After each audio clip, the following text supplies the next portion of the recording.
Gene पर जब दो बी आर लगा रहे थे, डिफरेंस समझ आ रहा है इन दोनों में या नहीं, इन दोनों स्ट्रक्चर्स में? तो ऑर्थोडाइब्रोमोबेंजीन दो तरह के।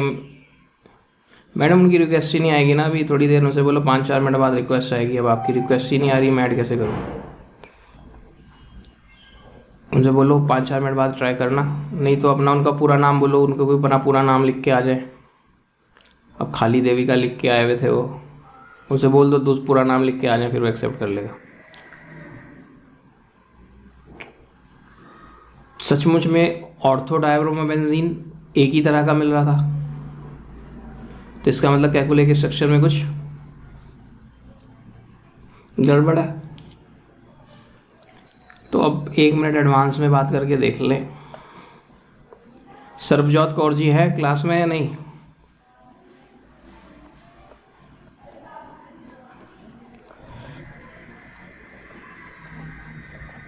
छोड़ो।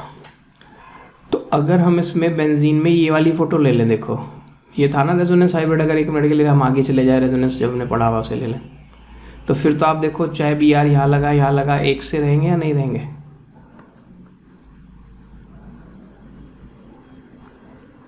हाँ ना बोल दो सर, नहीं आ रहा तो नो ही बोल दो, नो बोलने में तो पैसे नहीं लगते।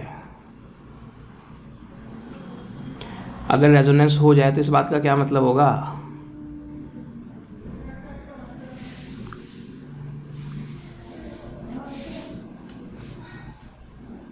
बोलो।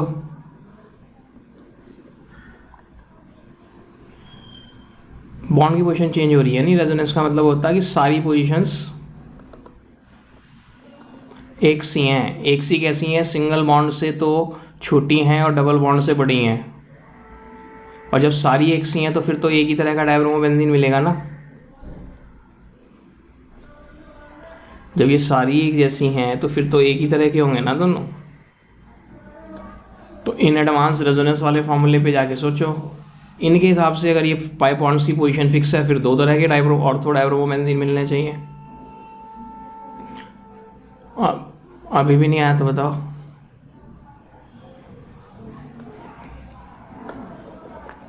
लेकिन इसी में एक उम्मीद की किरण क्या थी कैकुले साहब के पास? अगर ऑर्थोजाइलिन का ओजोनोलिसिस करते थे तो वहाँ पे हमें 3 प्रोडक्ट्स मिलते थे, और 3 प्रोडक्ट्स मिलने का मतलब क्या है कि इसका मतलब ऑर्थोजाइलिन दोनों टाइप का होना चाहिए। तो इसका सॉल्यूशन आज भी नहीं है इनके पास। तो इसका मतलब कैकुले साहब ने क्या कर दिया? अब उन्होंने भी रेजोनेंस वर्ड तो यूज़ नहीं करा, लेकिन उन्होंने क्या दिया, अंदर पाई बॉन्ड्स डायनेमिक सारे तेजी से घूम रहे हैं। घूमने से क्या होगा? सारी पोजीशंस एक जैसी हो जाएंगी।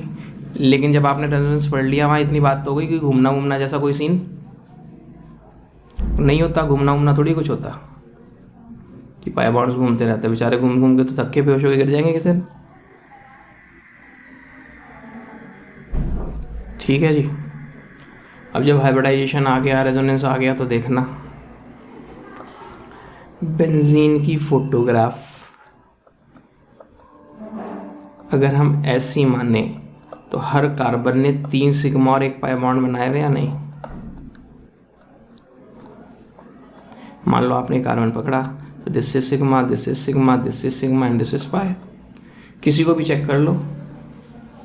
तो जब हर कार्बन ने 3 सिग्मा और 1 पाई बनाया, तो इसका मतलब हर कार्बन sp2 हाइब्रिडाइज्ड है। और जब हर कार्बन sp2 हाइब्रिडाइज है तो क्या करें? sp2 हाइब्रिडाइज कार्बन ऐसा होता था क्या? देविका जी आ गया अब या नहीं?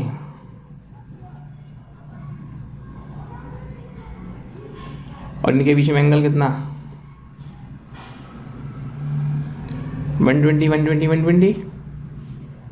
ये तो होता था sp2 में, और इनका जोड़ीदार जो होता था वो छोटा सा यहाँ पे होता था। तो ये सारे ऐसे हैं, सारे ऐसे। तो देखना है क्या खतरनाक डिज़ाइन बनने जा रहा है।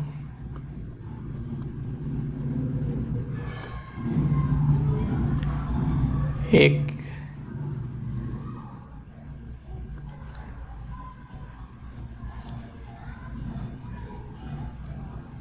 दूसरा तीसरा,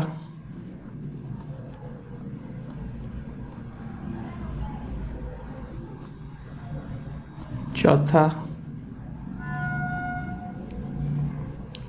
पांचवा और ये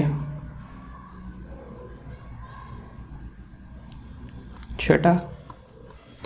हाँ या नहीं, कितने कार्बन हो गए? सब sp2 sp2 sp2, सब एक ने साइड साइड ओवरलैप करके एक एक सिग्मा बॉन्ड तो बना लिया। इतना तो किस्सा बन गया नहीं? देखो फिर यहाँ कौन आ गया? 1s of hydrogen. तो अब ये सीन बन गया।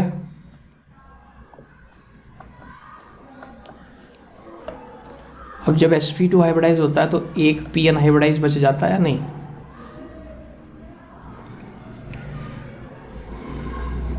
तो अब एक p जो अनहाइब्रिडाइज बचा, उसको मैं देखो कैसे दिखा रहा हूँ। इसको थोड़ा सा लिटा देता हूँ, किसी को दिक्कत तो नहीं ऐसे करने से? है तो अभी भी बेंजीन।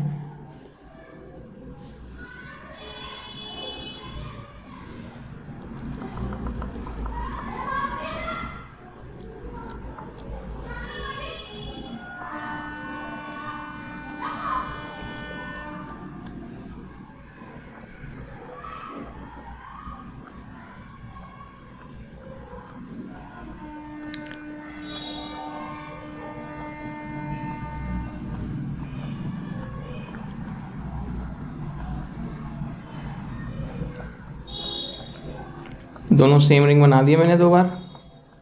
अब इसमें हर कार्बन पे जो अनहाइब्रिडाइज्ड p ऑर्बिटल है वो ये है क्या?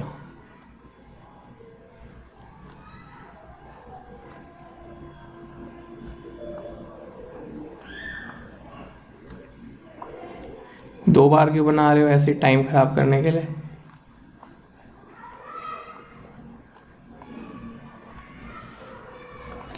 और बहुत ही फालतू टाइम हो जाए तो हम तीसरा भी बनाने को तैयार हैं।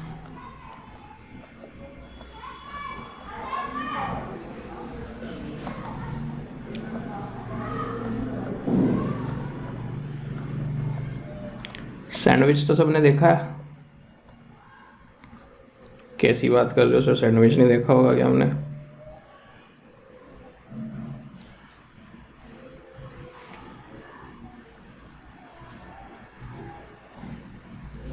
ये क्या हुआ? ये दोनों बोले हम साइड वाइज ओवरलैप कर लेते हैं, फिर ये बोले हम दोनों कर लेते हैं, फिर ये बोले हम कर लेते हैं। तो ये बोला मैं तेरे साथ ही करूँ, मैं इसके साथ भी तो कर सकता हूँ। और ये सिलसिला हो गया तो ये बन जाएगा। हाँ या नहीं? तो यही और ये तो वही वाला सीन क्रिएट हो गया, ये वाला 2 बेंजीन वाला। पाई बॉन्ड्स की पोजीशन चेंज हो गई। और देखना ये क्या हो गया। ये कहता है मैं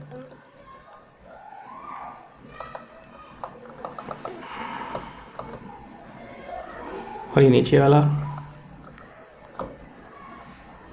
समझ गए क्या? सैंडविच नहीं बन गया?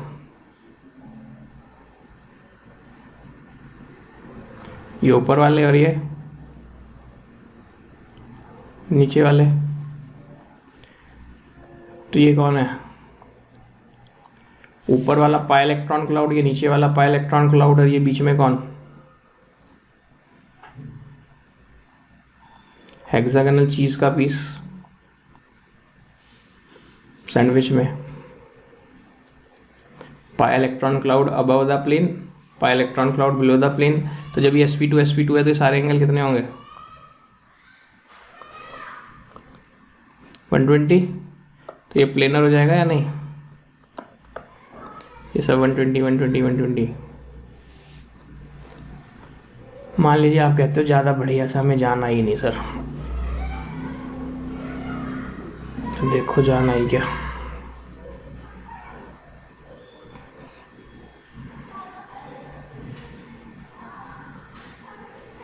एक बार दूसरी तरफ से, एक बार दूसरी तरफ से, और ये क्या हो गया? सैंडविच बन गया नहीं?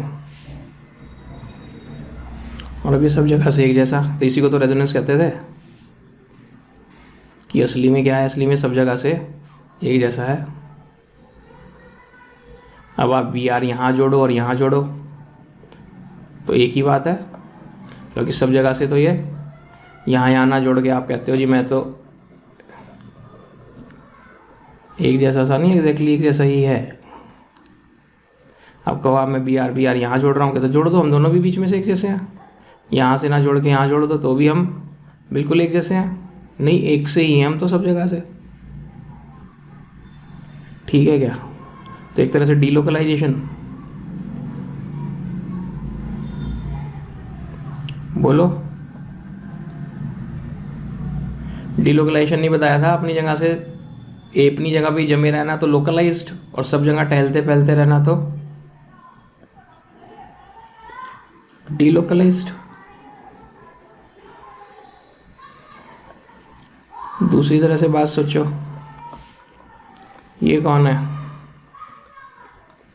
साइक्लोहेक्सीन।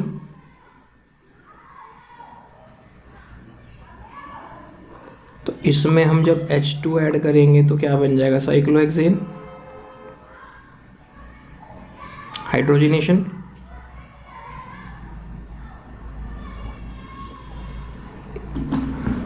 तो इससे जो एनर्जी रिलीज होती थी उसे एंथैल्पी ऑफ हाइड्रोजनेशन कहते थे क्या?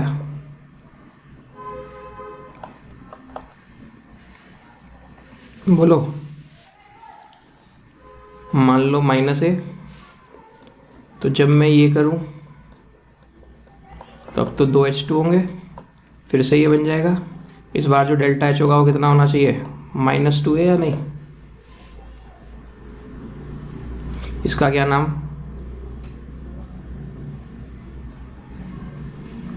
साइक्लोहेक्सा 1,3 डाइन। और ये क्या? साइक्लोहेक्सा 1,3 ट्राइन। अब अगर आप इसका हाइड्रोजनेशन करोगे तो डेल्टा H कितनी होनी चाहिए? एक बॉन्ड था तो ये 2 है तो -3 है, लेकिन जब डेल्टा H किया तो -3 नहीं थी।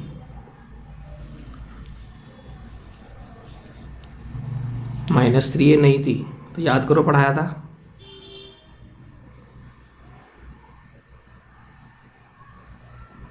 अगर -3 होती, अगर -3 होती तो फिर तो इसका नाम बेंजीन के बजाय साइक्लोहेक्सा 1,3,5 ट्राइन ना होता। वो तो हम कहते नहीं बेंजीन को। क्यों नहीं कहते? या कि वो साइक्लोहेक्सा 1,3,5 ट्राइन है ही नहीं। क्यों नहीं है? क्योंकि इसने रेजोनेंस कर लिया और इसने जो एनर्जी निकली वो सचमुच में थी बी। सचमुच में जो एनर्जी जो थी वो थी बी। तो मैं ऐसे बोल दूँ x, तो x और 3a का जो डिफरेंस था वो कौन थी? वही तो थी हाइब्रिडेशन एनर्जी।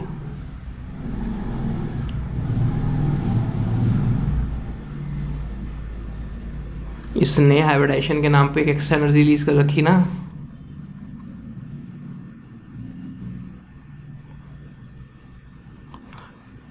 तुम तो सब बिल्कुल खाली होके बैठ गए सर। ऐसे इसने हाइब्रिडेशन के नाम पे एक्स्ट्रा एनर्जी रिलीज करी थी। जब भी हाइब्रिडेशन फिनोमेना होता था वहाँ मॉलिक्यूल ज़्यादा एनर्जी रिलीज नहीं करता था। इतनी तुम्हारे साथ मेहनत लगाई हुई है, तुम फिर रिस्पॉन्स नहीं देते हो। हाइब्रिडेशन के नाम पे और एक्स्ट्रा एनर्जी रिलीज नहीं कर देता था मॉलिक्यूल। मैं तो पूरी कहानियां बना के आपको सुनाई थी कि सिंगल बॉन्ड की एनर्जी इतनी है, डबल बॉन्ड की इतनी है, CH बॉन्ड की इतनी एनर्जी। जब एक आदमी ने कॉन्ट्रैक्ट लिया था कि मैं बेंजीन के सारे CH अलग अलग कर दूंगा, और उसे कॉन्ट्रैक्ट में घाटा हो गया था, याद हो? उसे अपने घर से कुछ एनर्जी लगानी पड़ी थी, बताया नहीं था? तो अपने घर से जो एनर्जी लगानी पड़ी थी वो रेजोनेंस एनर्जी नहीं थी। अब मेरी आवाज़ पे मत जाओ कि सर आप गुस्से से बोलने लग रहे इसलिए हम यस सर कर देते हैं। समझ आया है नहीं आया बताओ? और नहीं आया तो नहीं सही, पेपर में तो इसमें से कुछ नहीं आएगा। तो सब एंट्रेंस लेवल की बात है।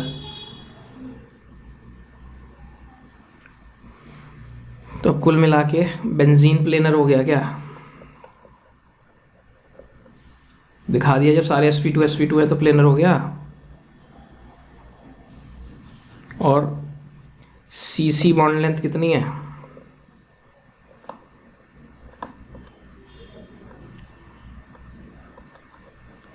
आइडेंटिकल है, ऑल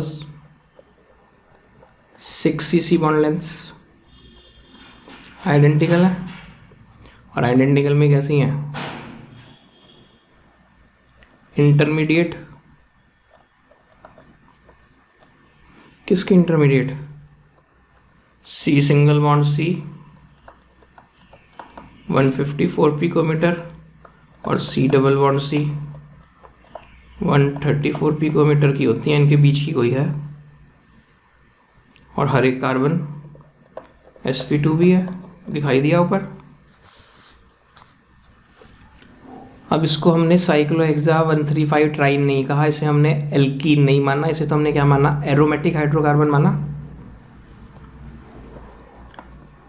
और क्या कहा था कल परसों की? एरोमेटिक हाइड्रोकार्बन है, इसमें अनसैचुरेशन है, 3 जगह डबल बॉन्ड है, फिर भी ये एडिशन रिएक्शंस के बजाय ज़्यादा क्या पसंद करता है?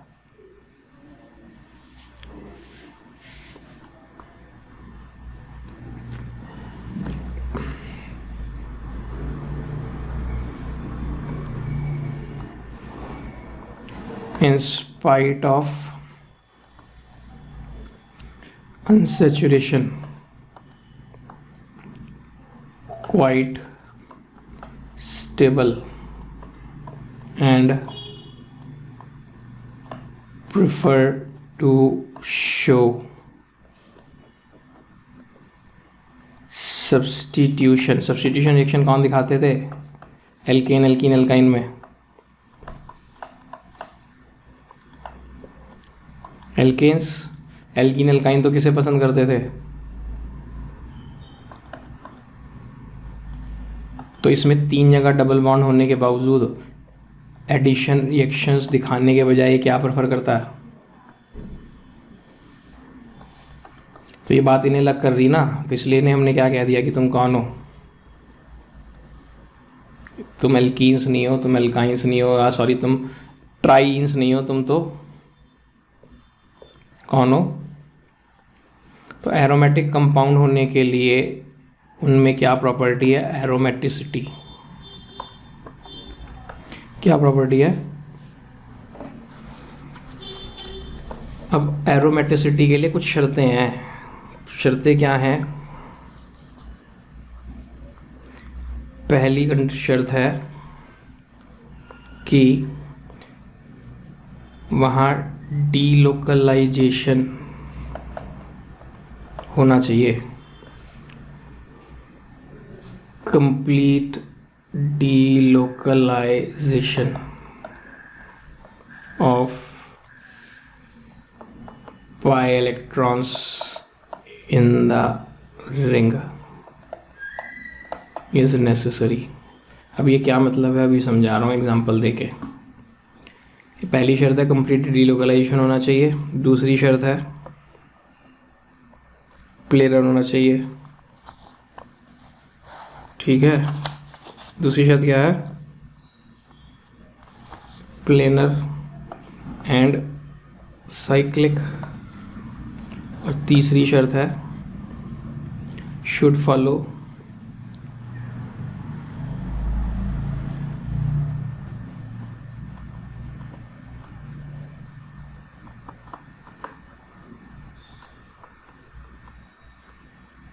Huckel's rule.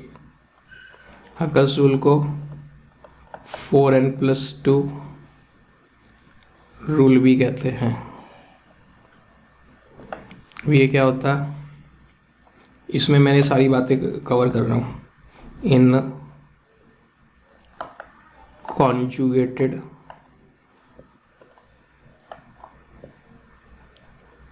Planar cyclic system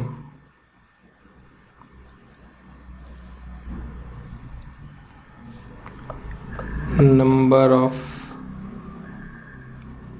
delocalized pi electrons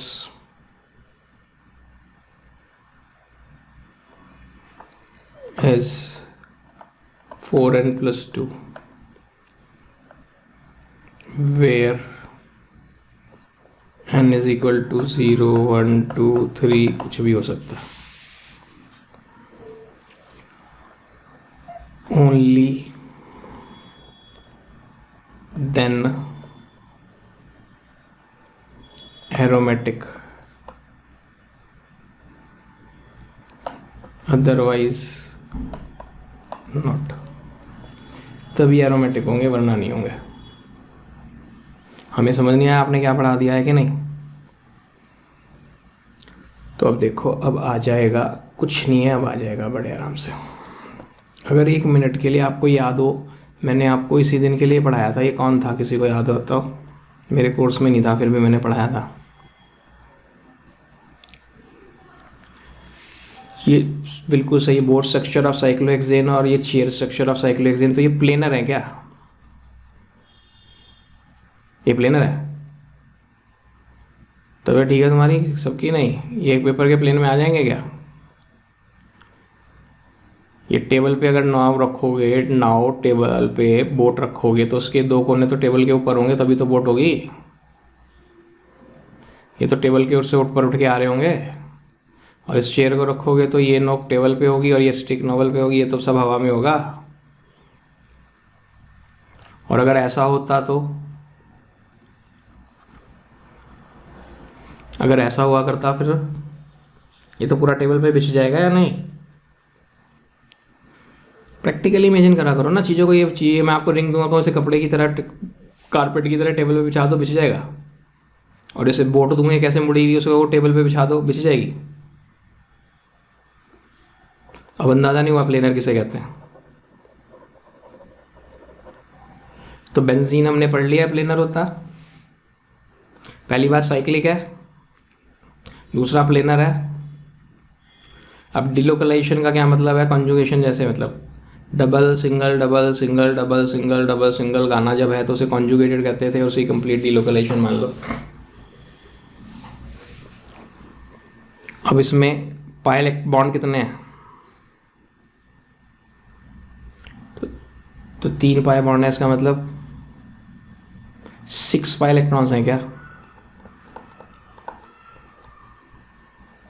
और 6 पाई इलेक्ट्रॉन्स हैं तो 4n+2 रूल में बैठ गया है नहीं?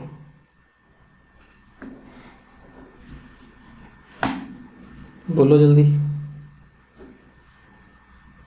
n की जगह 0 डाल लूँ तो 2 आता है, 1 डाल लूँ तो 6 आता है, तो 6 तो आ रहा है ना।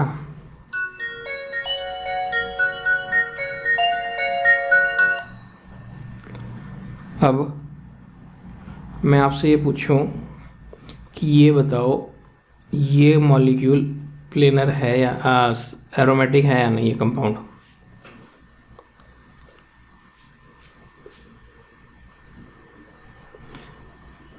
साइक्लिक तो लगा आ रहा है। प्लेनर का हमें पता चल ही नहीं सकता, बस फोटो के हिसाब से तो प्लेनर ही मानना पड़ेगा भाई। अगर उसकी फ़ोटो कुछ ऐसे वैसे करके वो बना देता, ऐसे करके दिखाता कि जी ऐसा है, फिर तो हम कहते भाई ये प्लेनर नहीं है। तो अब किसी मॉलिक्यूल का हमें क्या पता वो प्लेनर है नहीं है? अगर हमें साइक्लोहेक्सेन की वो शक्लें ना बताई होती, हम तो साइक्लोहेक्सेन भी प्लेनर मान के चलते रहते हैं। तो इसलिए प्लेनर वाला फंडा तो देखने से पता नहीं चलेगा अनलेस अनटिल उसको टेढ़ा मेढ़ा करके दिखाए। तो प्लेनर तो मान ले है ही इस शक्ल के हिसाब से। तो साइक्लिक भी है। अब देखना कॉन्जुगेशन है क्या है? सिंगल डबल सिंगल सिंगल, ये तो 2 बार सिंगल सिंगल बज गया, तो कॉन्जुगेशन ही नहीं है, खत्म, छुट्टी। तुम एरोमेटिक नहीं हो। पाई बॉन्ड कितने हैं?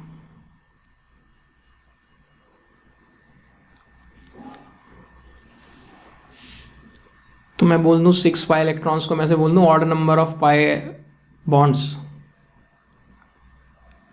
बस 6 पाई बॉन्ड इलेक्ट्रॉन का मतलब 3 पाई बॉन्ड। तो odd number of pi bonds हैं तो इसमें तो इवन नंबर है। जब इवन नंबर पाई बॉन्ड्स है तो ये बनेगा ही नहीं।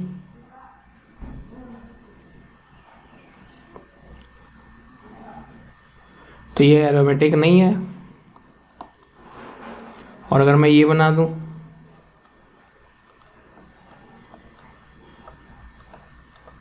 इस पे एक लोन पेयर रख दूं, सिंगल नेगेटिव चार्ज आ जाए। एक खुद का होगा, किसी से छीना होगा।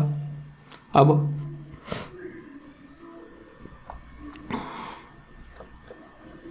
अब एरोमेटिक हो गया। Single double single loan single double single, तो याद है डबल सिंगल में डबल की जगह लोन पेयर आ जाए तो भी कॉन्जुगेशन मानते हैं।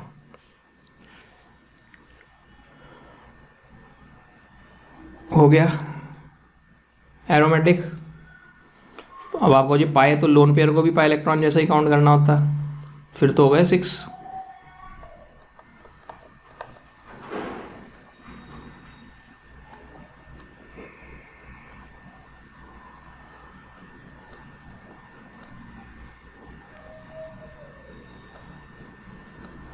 कितने कोने?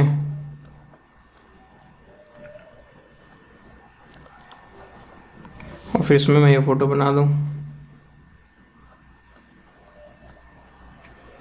तो क्या ये साइक्लिक है? हाँ साइक्लिक है। क्या प्लेनर है? फिलहाल लग तो रहा है, लेकिन कॉन्जुगेशन तो नहीं है, सिंगल सिंगल।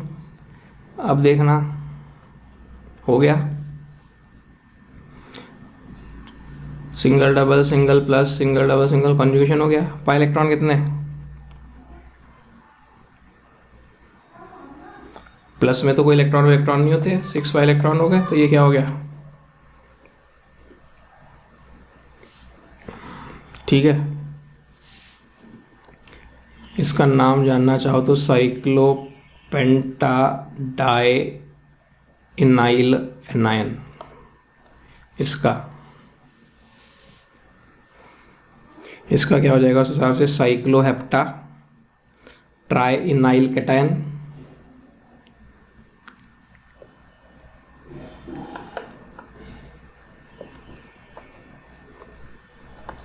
ठीक,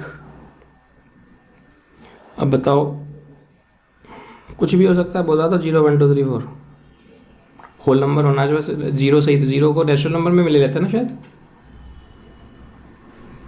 0 1 2 3 बस। n कौन है? n कोई नेचुरल नंबर है। अब बताओ ये कंपाउंड एरोमेटिक है या नहीं है?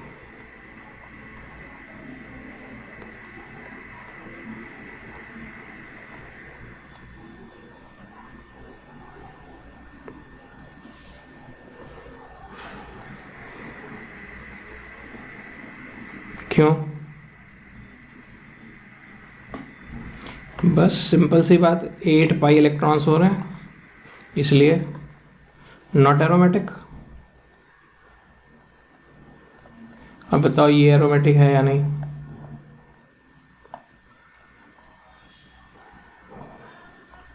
ये एरोमेटिक है या नहीं? ये क्या हो जाएगा? साइक्लो प्रोपिनाइल एनायन, ये साइक्लोप्रोपिनाइल कैटायन।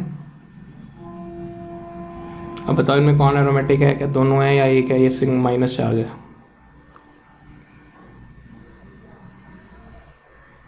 और नेगेटिव का मतलब यही तो होता है, लोन पेयर है वहाँ, एक अपना है किसी और से छीना हुआ।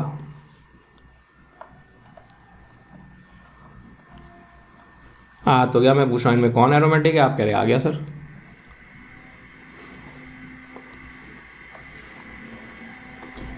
क्योंकि इसमें एक ही पाया है, एक पाया है मतलब 4 0 0 2, यानी 2 पाई इलेक्ट्रॉन है बस। इसमें तो 4 पाई इलेक्ट्रॉन हो जाएंगे, तो इसलिए 4 पाई तो इसमें बनता नहीं किसी तरह। कॉन्जुगेशन दोनों में है, साइक्लिक भी दोनों है, प्लेनर भी दोनों है, कॉन्जुगेट भी दोनों है, लेकिन इसमें 4 पाई इलेक्ट्रॉन है, इसमें 2 पाई इलेक्ट्रॉन है, और हक्केल्स रूल 2 पाई इलेक्ट्रॉन होने पे फॉलो होता है। तो आते हैं जनरल मेथड्स ऑफ प्रिपरेशन।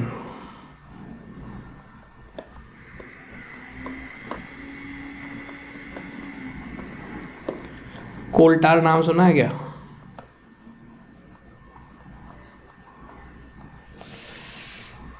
मेरा ख्याल ये वही है जिसे तारकोल करते हैं शायद, पता नहीं मुझे, वही है, पता नहीं मुझे। एक हार्ड ग्लास की ट्यूब में चूरा करके कोयला रखो, कोयला, और इसमें कॉर्क लगा दो। कॉर्क समझते हैं ना? फिर उस कॉर्क में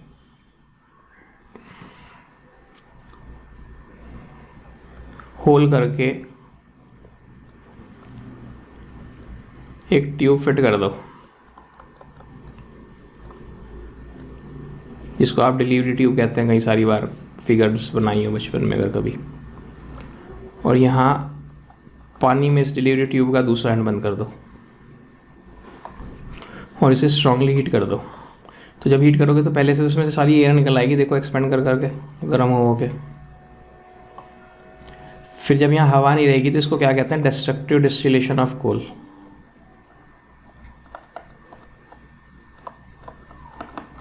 क्या कहते हैं?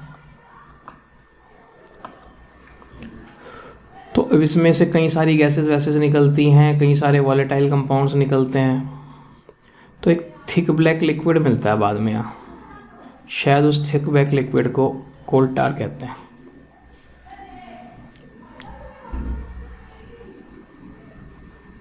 शायद, पक्का नहीं पता मुझे। तो डिस्ट्रक्टिव डिस्टिलेशन, तो ये कोल टार पहले तो सड़कें वड़के बनाने के काम आता होगा।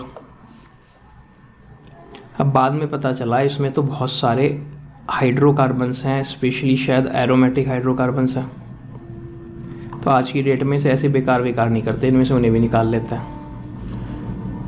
तो कॉमर्शियली मतलब समझते हैं ऑन लार्ज स्केल, फ्रॉम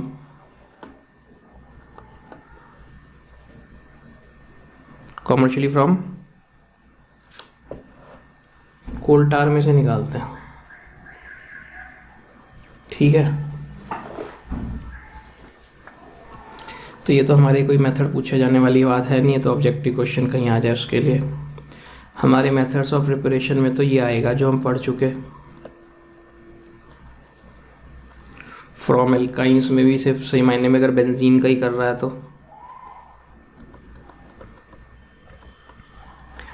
जो आज अनन्या मोहन जी पूछ रहे थे, कैटलिस्ट की तरह हमने वहाँ क्या रखा था, red hot metal tube, temperature शायद 873 केल्विन था, इधर कौन निकल रही थी, बेंजीन। तो ये मेरे कोर्स में नहीं आई, मैंने ऐसे ही बना दिया, पहले कभी होती थी। ये प्रोपाइन, तो अगर इसे आप प्रोपाइन को रेड हॉट मेटल ट्यूब से निकालोगे तो ये बन जाएगा।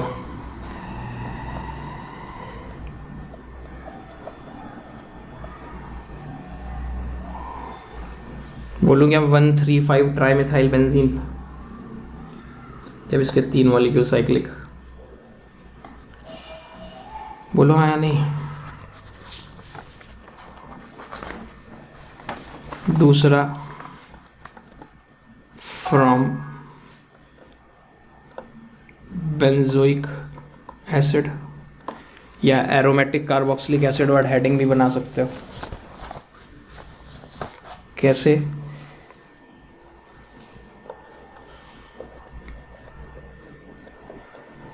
ये होता रहा बेंजोइक एसिड, इतना तो आ गया। अब NaOH प्लस सोडा लाइम याद आ गया, CaO सोडा लाइम क्या करता था, ये CO2 को भगा के ले जाता था बीच में से, decarboxylation.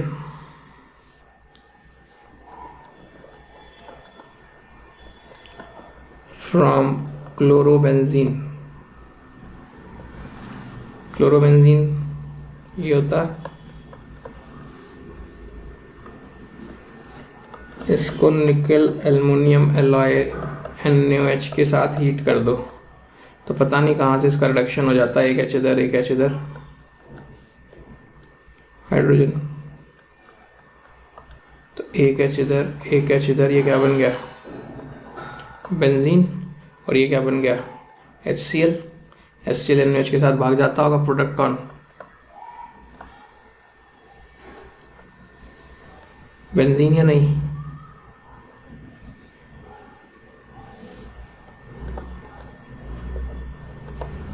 Reduction of phenol, phenol को तो जानते हो,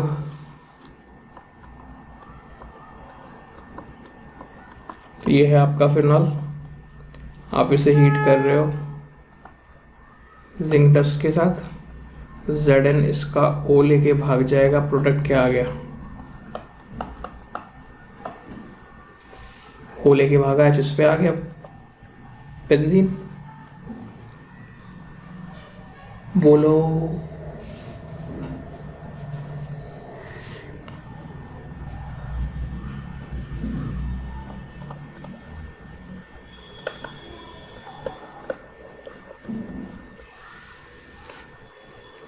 आ गई सांस।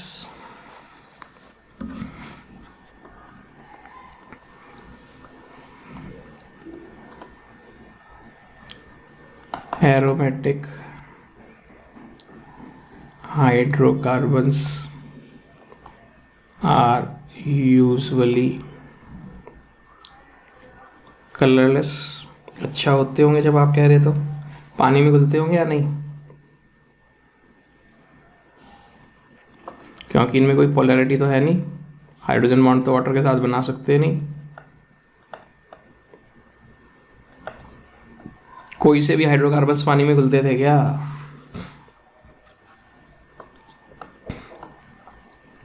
सॉल्युबल इन किस में डिजॉल्व हो जाएंगे बताओ? ऑर्गेनिक सॉल्वेंट्स में तो सभी डिजॉल्व होते थे।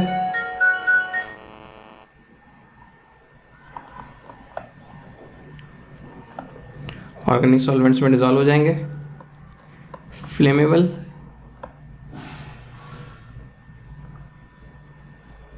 आग लग जाती होगी इनमें या नहीं? तो जिनमें आग लग जाए उन्हें फ्लेमेबल कहें या इनफ्लेमेबल कहें?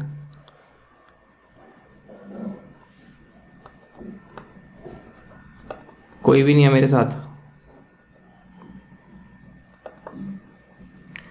कभी देखा वो सड़क पे जा रहे हो, आपके आगे आगे टैंकर चल रहा हो, ट्रक वाला टैंकर जिसको ऐसे होता है, यहाँ पे ऊपर उसमें ढक्कन लगे होता है, का पीछे लिखा होता है इंडियन ऑयल या HP। उसमें बड़ा बड़ा यहाँ क्या लिखा होता है? हाईली, तो इस पर तो हाईली फ्लेमेबल लिखा नहीं, इस पर तो हाईली फ्लेमेबल लिखा, मतलब इसमें आग नहीं लगेगी, बिल्कुल भी आग नहीं लगेगी। तो फिर तो कोई टेंशन ही नहीं है, फिर डरना क्या, फिर लिखने की जरूरत क्या है?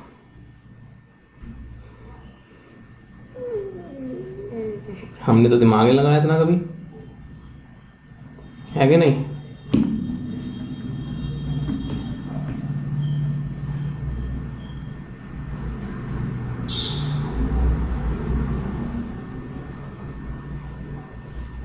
बोलो।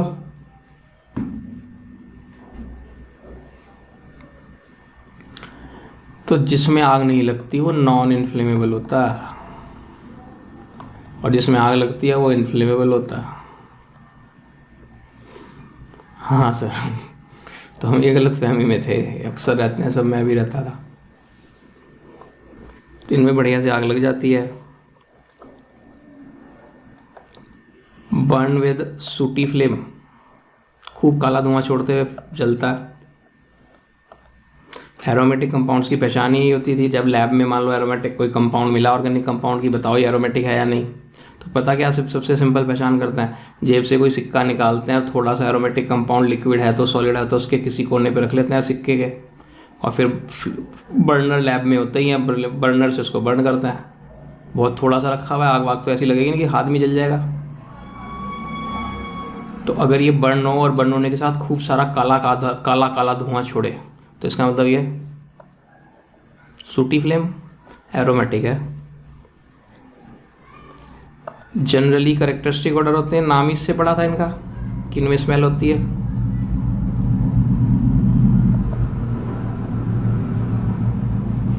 कैरेक्टरिस्टिक ऑर्डर, और वो पुराना फंडा है ही, BP increases with increase in molecular weight. Benzene नहीं, बेंजीन से टॉल्यूइन बनाओ, टॉल्यूइन पे बेंजीन पे CH3 लगा दिया, फिर C2H5 लगा दिया, फिर C3H7 लगा दिया, तो साइज बढ़ता जा रहा होगा या नहीं? तो BP बढ़ता जा रहा होगा। और ज़्यादातर कैसे होते हैं? टॉक्सिक कार्सिनोजेनिक, कैंसर हो सकता है उन्हें आप सूंघते हो तो, ठीक है।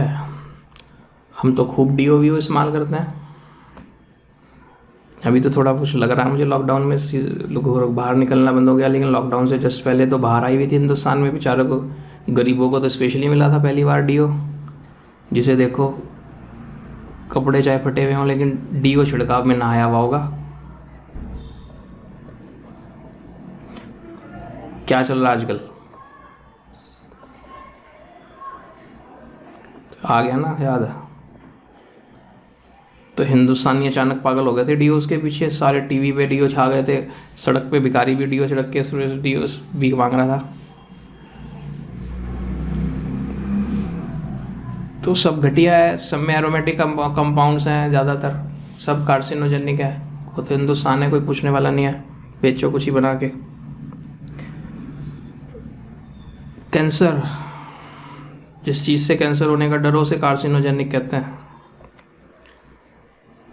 अरे मेरी बोतल मेरी ले उसमें अलमारी में तो पता सर इतने सारे रखे हैं, आज क्या करूं? अरे होने तो छिड़क ही लेते हैं, इतने पैसे लगाए तो।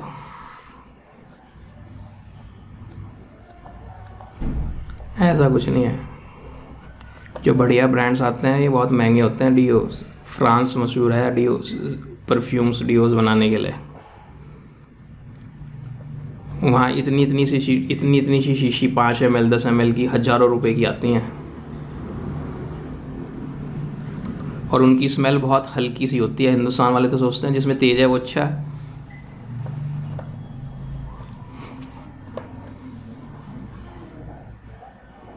ये क्यों, तुम्हारे पास कौन सा है?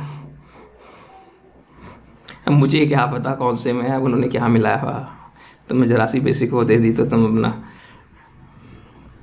कम वाला ज़्यादा वाला, अब क्या पता उन्होंने क्या मिला के किया है। तो हिंदुस्तान है, कुछ भी मिला के बेच लो। इंस्टेंट असर नहीं पड़ना चाहिए ना, बस उससे पता चला किसी ने अपने कपड़ों पे उसे स्प्रे मारा, कपड़े में छेद हो गए, फिर तो उस पर केस हो जाएगा।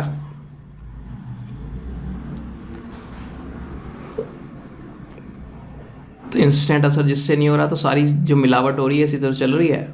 इंस्टेंट असर तो उसका कोई है नहीं, तो अब पता ही नहीं चल रहा किससे हो रही क्या चीज़। तो केमिकल प्रॉपर्टीज़ में इंपॉर्टेंट पॉइंट है कि इनमें इलेक्ट्रोफिलिक सब्स्टिट्यूशन होता है, आज ही पढ़ाया था। अनसैचुरेशन होने के बावजूद सब्स्टिट्यूशन दिखाना पसंद करते हैं इंस्टेड ऑफ एडिशन, समझ गए? और सब्स्टिट्यूशन कौन से वाला होता है? इलेक्ट्रोफिलिक। तो आज के बाद जब भी आप कोई एरोमेटिक कंपाउंड पढ़ेंगे, एरोमेटिक कंपाउंड की केमिकल प्रॉपर्टीज़ में ये हेडिंग जरूर आएगी, इलेक्ट्रोफिलिक सब्स्टिट्यूशन रिएक्शन। और इलेक्ट्रोफिलिक सब्स्टिट्यूशन रिएक्शन के नाम पर आपको हमेशा हर एरोमेटिक कंपाउंड में 5 रिएक्शंस पढ़ाई जाएंगी। कितनी?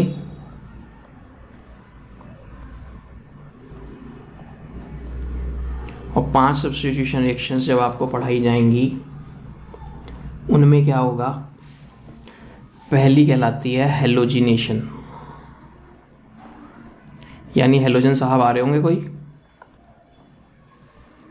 तो अगर हेलोजिनेशन में भी मैं स्पेसिफिकली लिख दूं Cl2/FeCl3 तो आप बोलोगे क्लोरीनेशन। और अगर मैं बोल दूं Br2/FeBr3 तो या तो FeCl3 लेते हैं या Fe लेते हैं, और Fe कम ही लिखते हैं, ज़्यादातर सब FeCl3 लिखते हैं, तो ब्रोमिनेशन हो जाएगा। और अगर I2 कुछ कर दूं तो आयोडीनेशन हो जाना चाहिए। और अगर मैं रिएक्शन कराता हूं HNO3 + H2SO4 से, कहीं अलग से लिख लो, 12th के बोर्ड के पेपर में आया था अभी ये 2-3 साल पहले, कहीं अलग से लिख लो कॉन्क HNO3, कॉन्क तो समझते हो, concentrated, conc HNO3 + conc H2SO4 is called nitrating mixture. क्या कहते हैं इसे? Nitrating mixture. और it is the source of nitronium ion. किसकी सोर्स है? नाइट्रोनियम आयन की सोर्स है ये। तो ये क्या कराएगा? नाइट्रेशन। कैसे? ये पूरा मैकेनिज्म समझाऊंगा अभी, कैसे बनता है क्या है, आज तो टाइम नहीं बचा, कल समझा देंगे। नाइट्रेशन तो एक हो गई हेलोजिनेशन, एक हो गई नाइट्रेशन। एक यूजुअली कॉन्क H2SO4 से करते हैं, कई बार कॉन्क H2SO4 प्लस SO3 भी कर देते हैं, कभी करते हैं कभी नहीं करते। मेन है कॉन्क H2SO4। तो ये क्या, सल्फोनेशन क्या कहलाती है। और एक होती है फ्रिडल क्राफ्ट्स। तो ये तो नेम रिएक्शन हो गई।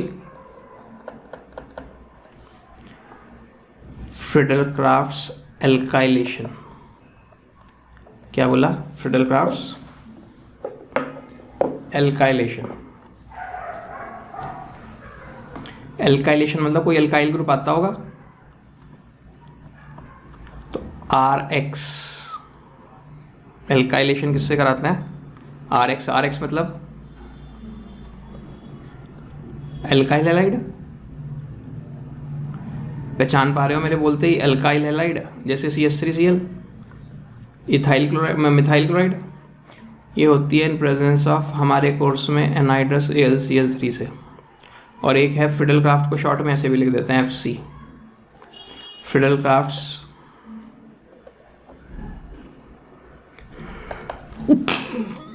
Crafts acylation reaction. तो ये भी कौन है, इस ग्रुप को एसाइल ग्रुप कहते हैं। क्या कहते हैं, तो इसके लिए क्या लेते हैं, या तो RCOCl लेते हैं, या ये क्या होता है आपको याद होगा सबको,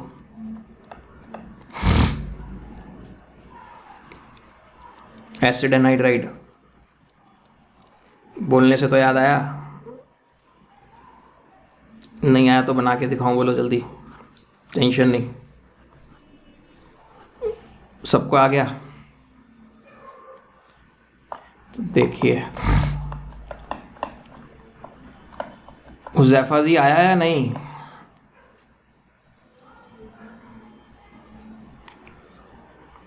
ये दो कौन है,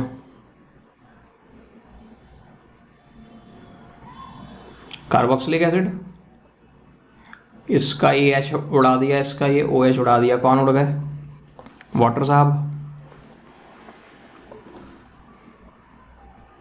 तो वाटर जब उड़ गया तो कौन कौन रोने लगे, उधर O रोने लगा और इधर C।